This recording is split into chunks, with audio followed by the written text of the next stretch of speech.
বন্ধুরা কেমন আছো সবাই? আশা করি সবাই খুব ভালো আছো। আজকে চলে এসেছি তোমাদের কাছে কথা মতো তাজপুর ট্রিপের ডে 2 ডিটেল ব্লগটা নিয়ে। সবাই শেষ পর্যন্ত কিন্তু ব্লগটা দেখবে এবং দেখে অবশ্য করেই কমেন্টে জানাবে যে তোমাদের ব্লগটা কেমন লাগলো।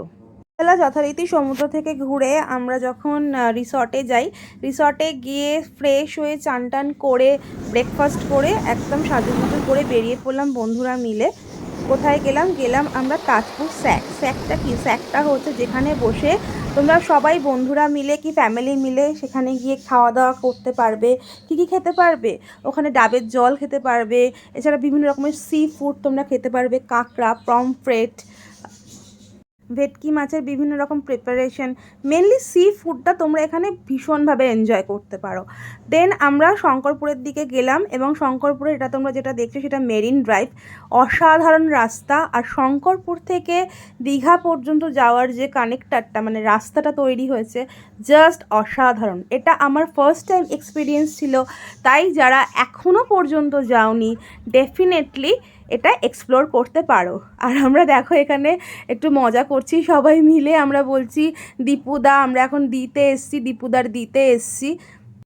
এখানে আমার হাজব্যান্ড বলছে যে তারা ব্যাচেলার টাইমে বন্ধুরা মিলে কে কতবার এখানে এসছিলো এনজয়। কিন্তু কমেন্টে অবশ্যই জানাবে কে কতবার তোমরা দীঘা ঘুরতে গেছো। দীঘা সি বিচে পৌঁছে ওখানে আমরা প্রথমেই চলে গেলাম সৈকতাবাসে লাঞ্চ করতে। প্রচণ্ড খিদে পেয়ে গেছিলো। অবশ্যই তোমরা সৈকতাবাস চেনো, আর সৈকতাবাসের খাওয়া দাওয়া ভীষণ সুন্দর, খুব অথেন্টিক খাবার দাবার। আমরা মোটামুটি ভাত, ডাল, দুটো মাছের প্রিপারেশন, চিকেনের প্রিপারেশন এইসব দিয়ে লাঞ্চটা কমপ্লিট করলাম। লাঞ্চটা কমপ্লিট করার পর আবার আমরা ঘুরতে বেরিয়ে পড়লাম। এবার আমরা চলে গেলাম একদম চন্দনেশ্বর মন্দিরের দিকে। চন্দনেশ্বর মন্দিরটা আমার এবারে যাওয়ার খুব ইচ্ছে ছিল। তো যাই হোক, যেতে যেতে একটা দারুণ জিনিস এক্সপিরিয়েন্স করলাম যে দীঘাতে আমাদের পুরীর মন্দির তৈরি হচ্ছে, তাই সবাই একবার জয় জগন্নাথ বলে দর্শন করে নাও। তারপর আমরা যথারীতি চন্দনেশ্বর মন্দিরে পৌঁছলাম, আর এই চন্দনেশ্বর মন্দিরটি হচ্ছে উড়িষ্যাতে।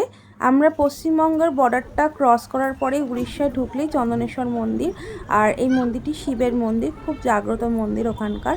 তো তোমরা যারা যারা দীঘা ঘুরতে যাবে অবশ্যই চন্দনেশ্বর মন্দিরটা কিন্তু ভিজিট করতে ভুলো না। চন্দনেশ্বর মন্দিরে ঠাকুর দর্শন করে আমরা আবার দীঘার সৈকতে চলে এলাম। দেখো অনেক দিন পর দীঘার সৈকতে এলাম, এত সুন্দর লাগছিল।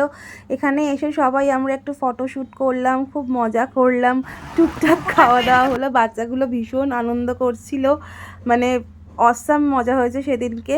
ব্লগটা দেখে জানিও তোমাদের কেমন লাগলো। লাইক, কমেন্ট, শেয়ার করে দিও।